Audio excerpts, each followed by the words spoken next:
कहानी की शुरुआत जो यून को दिखाते हुए होती है। यही हमारा प्रोटैगनिस्ट है। वो फूलों की फोटोज ले रहा होता है और कहता है ये फोटोज ट्रीटमेंट में हेल्प करेगी, शायद उसको कोई बीमारी है। एक स्कूल के बाहर स्टूडेंट मजे से बातें कर रहे होते हैं और हंस रहे होते हैं। जो यून जो हाल ही में सियोल से ट्रांसफर हुआ है, अपनी मॉम से कहता है ये बुसान से अलग नहीं है। वो कुछ और फोटोज लेता है और गलती से एक लड़की की भी ले लेता है फोटो। उस फोटो का एंगल उसको थोड़ा इंटरेस्टिंग लगता है। इतने में ही उसकी मॉम कहती है बेटा जल्दी करो, तुम्हारा ट्रांसफर प्रोसेस खत्म करके बाद में मुझे बुसान भी जाना है। फिर हमें जो यून की क्लास दिखाई जाती है। टीचर क्लास को शांत करता है और जो यून से कहता है अपना इंट्रोडक्शन दो। लेकिन जो यून बहुत ज्यादा नर्वस होता है। टीचर उससे कहता है घबराओ मत और अपना इंट्रोडक्शन दो। वो कहता है मेरा नाम जो यून है और आप सबसे मिलके खुशी हुई। लेकिन वो उसने इतना धीरे कहा होता है कि कोई भी उसको सुन नहीं पाता और सब उसकी पर्सनैलिटी और उसके नाम को लेकर उसका मजाक बना रहे होते हैं। वो और भी ज्यादा नर्वस हो जाता है। टीचर कहता है जाओ अपनी डेस्क पे जाके बैठ जाओ। वो अपने डेस्क मेट को देखता है। ये वही लड़की थी जिसकी उसने गलती से ली थी फोटो। वो उस लड़की को देख रहा होता है। इतने में वो लड़की कहती है तू क्या देख रहा है साले। ये सुन के जो यून सोचता है शायद ये कोई बुली है। उसको लगता था वो अपने डेस्क मेट से आसानी से दोस्ती कर लेगा क्योंकि उसने ये एक यूट्यूब वीडियो में देखा था। लेकिन ये तो मुझसे बात भी नहीं कर रही। लेकिन ये लड़की बहुत देर से सिर्फ पढ़ाई कर रही है, शायद ये कोई बुली ना हो। फिर जो यून की मुलाकात दो लड़कों से होती है। जो योंग एंड किम सुंग हो। वो दोनों जो यून से बहुत अच्छे से बात करते हैं। वो कहते हैं उस बंदी के पास बैठना आसान नहीं है, वो हमेशा रूड ही रहती है, तो उसको इग्नोर करना ही बेटर होगा। जो यूं सोचता है वो उसके बारे में ऐसा क्यों बोल रहे हैं, लेकिन फिर भी वो उनके साथ कैफेटेरिया चला जाता है क्योंकि वो फ्रेंड्स बनाने का कोई भी मौका छोड़ना नहीं चाहता।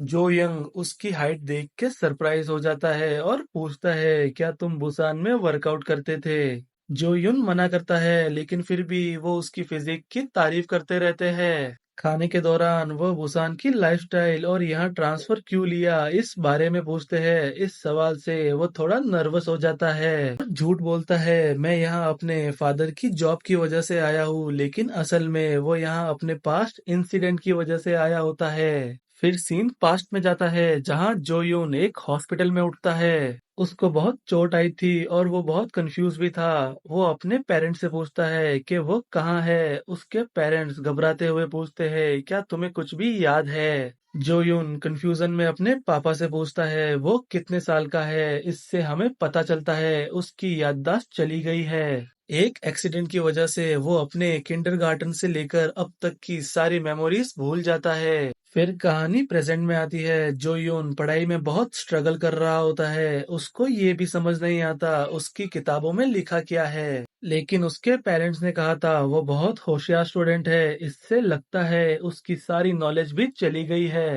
फिर पीई के दौरान जब सारे स्टूडेंट्स फुटबॉल खेल रहे होते हैं, जो यून के पास बॉल आती है और वो सारे स्टूडेंट के बीच से दौड़ता हुआ एक कमाल का गोल करता है। उसकी पूरी क्लास ही ये देख के चौंक जाती है और उससे सवाल पूछती है तुम बहुत कमाल के खिलाड़ी हो, तुमने ऐसा खेलना कहाँ से सीखा। जो यून खुद भी सरप्राइज होता है। उसके पेरेंट्स ने कहा था वो एक किताबी कीड़ा है, लेकिन उसकी बॉडी ऐसे मूव कर रही थी जैसे वो कोई एथलीट हो। सारे स्टूडेंट से उसकी तारीफ सुनने के बाद जो यून को लगता है वो एक स्मूथ स्कूल लाइफ जी पाएगा। फिर हमें कुछ दिन पहले का एक फ्लैशबैक दिखाया जाता है। उसकी मॉम कहती है क्या घर को देख के तुम्हें कुछ याद आया। जो यून कहता है माफ कीजिए कुछ भी याद नहीं आया। फिर उसकी मॉम कहती है माफी मांगने की कोई जरूरत नहीं, मेमोरीज धीरे धीरे वापस आ ही जाएंगी। फिर वो उसको उसका रूम दिखाती है जो पूरा किताबों से भरा हुआ था। उसकी मॉम कहती है तुमको किताबें पढ़ना बहुत पसंद था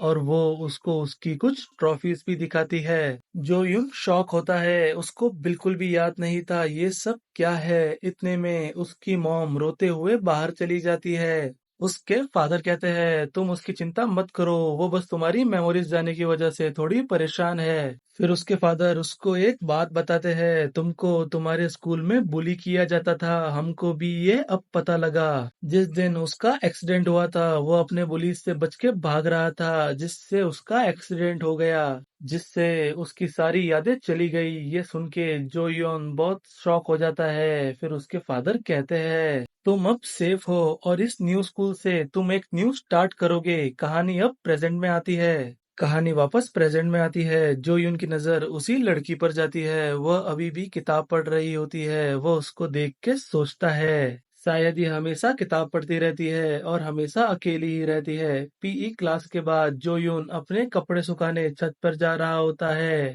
तब सुंग हुन उससे कहता है हमें ये करने की कोई जरूरत नहीं, क्योंकि हमारी क्लास में ये काम करने के लिए एक नौकर है। फिर सारे स्टूडेंट्स अपने कपड़े उसी लड़की के ऊपर फेंकने लगते हैं। सुंग हुन जो युन को भी सेम करने को कहता है। जो युन कहता है नहीं, मुझे छत पे जाके देखना है, मैं वहां कभी गया नहीं, इसलिए मैं अपने कपड़े खुद ही ले जाऊंगा। संग हुन कहता है छत पे कुछ भी स्पेशल नहीं है। फिर भी जो युन उससे रास्ता पूछता है। संग हुन उस गुस्सा होते हुए उससे कहता है ये लड़की हमारा काम कर देगी, उसे जाने दो। वो लड़की सबके कपड़े इकट्ठा करना शुरू करती है और जोयून की तरफ देखती है जो कैफेटेरिया की तरफ जा रहा होता है। कैफेटेरिया में सब मजे से अपना खाना खा रहे थे। जोयून एक सीट ढूंढ रहा था। तब सुंग हुन उसको अपने पास बुला लेता है। जोयून उसके पास बैठता है और बहुत खुश होता है। पहले दिन ही उसके पास कोई ऐसा है जिसके साथ बैठ के वो खाना खा सकता है। उसको ये सोच के शांति मिलती है, खाने के दौरान उसको कोई तंग नहीं करेगा। वैसे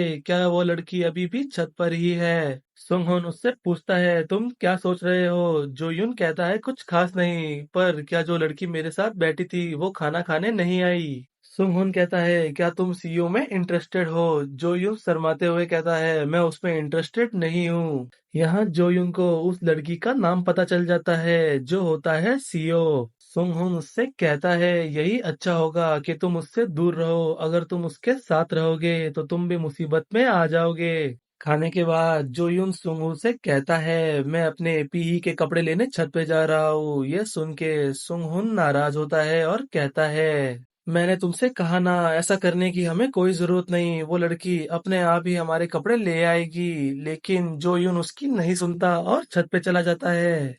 वह देखता है सीओ वहां बैठकर किताब पढ़ रही है और राइस बॉल्स खा रही है। फिर जो यून याद करता है सुंग हो ने कहा था यही अच्छा होगा, तुम उस लड़की से दूर रहो। हमारे स्कूल में कोई ऐसा है जिससे तुम बिल्कुल भी पंगा नहीं ले सकते। वो हमारे स्कूल का नंबर 1 का बंदा है जिसका नाम है दायहान। वो फाइटिंग और पढ़ाई दोनों में अच्छा है। वो एक पावरफुल फैमिली से है और प्रिंसिपल का पोता है, इसलिए टीचर भी उससे पंगा नहीं लेते। वो हमारे चियोंग यून हाई स्कूल का किंग है। वो जो भी कहता है वो हमारे स्कूल का कानून बन जाता है। अगर वो कहे किसी को बुली करो तो वो चाहे कोई भी हो फिर वो टारगेट बन जाता है। जो यून पूछता है नंबर 1 के बंदे का सीईओ ने क्या बिगाड़ा होगा? सोंग हुन जवाब देता है मुझे नहीं पता, लेकिन उसने जरूर उसको अपसेट कर दिया है। तभी वहां पे बारिश होने लगती है और सीईओ सबके कपड़े इकट्ठा करने लगती है। जो यून उसकी हेल्प करने के बारे में सोचता है, लेकिन फिर उसको अपने फादर की बात याद आती है और उसको लगता है अगर वो सीईओ के साथ ज्यादा इन्वॉल्व होगा तो वो एक स्मूथ स्कूल लाइफ नहीं जी पाएगा। इसलिए वो वहां से चला जाता है। फिर सीन क्लासरूम पे शिफ्ट होता है।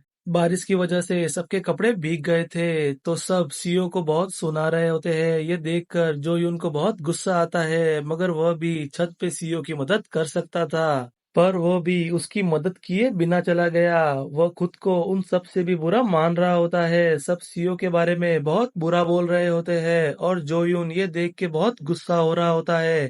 तभी सीईओ को खांसी होती है।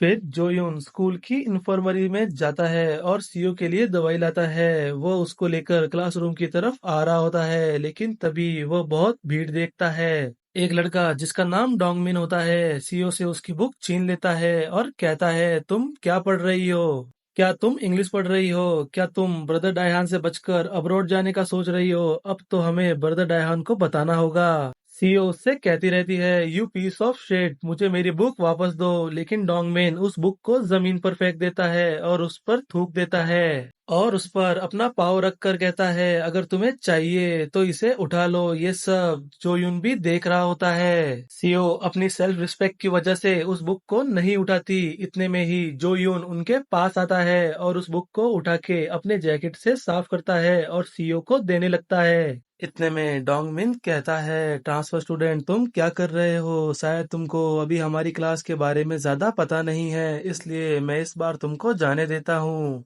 ये बुक मुझे वापस दे दो। लेकिन जो यून उसको कोई जवाब नहीं देता। जो यून से इग्नोर होने के बाद डोंगमिन को बहुत गुस्सा आता है और वो जो यून को मारने के लिए आगे बढ़ता है। लेकिन जो यून पीछे मुड़कर एक ही पंच में डोंगमिन को हवा में उड़ा देता है। ये देख के पूरी क्लास, सीओ और जो यून भी हैरान रह जाता है, आखिर उसने ये कैसे किया।